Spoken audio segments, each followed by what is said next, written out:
presented by Trisha Music Bihar Sharif. DJ Kanchan Rao Muzaffarpur. DJ Kanchan Rao आगे फागुन के करके बहनवा आगे बहिया में भरी जवारनवा आगे बहिया में भरी जवारनवा आगे फागुन के करके बहनवा आगे बहिया में भरी जवारनवा के छौड़ी की मजा ले तो धारी के दुनू जवानवा होली में हनवा के छौड़ी की मजा ले तो धारी के दुनू जवानवा होली में हनवा के छौड़ी लाले लाले छौड़ी लाले लाले तोर खाजा DJ Kanchan Rao Muzaffarpur. लाले लाले तोर खाजानवा कर देता लाले लाले गे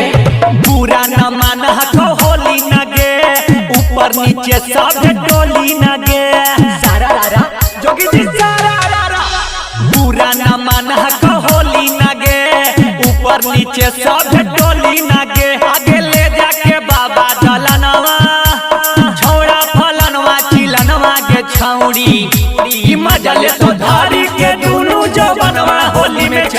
हनवा के छौड़ी ई मजा ले तो धारी के दुनू जवानवा होली में हनवा के छौड़ी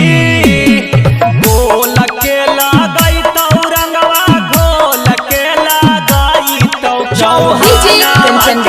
Rao Muzaffarpur. DJ Kanchan Rao चौहानवा के बेटौआ नाइटी खोल के लगतोगे भगवा में सभे फलाड हकोगे बिगड़ल सभे के मिजाज हकोगे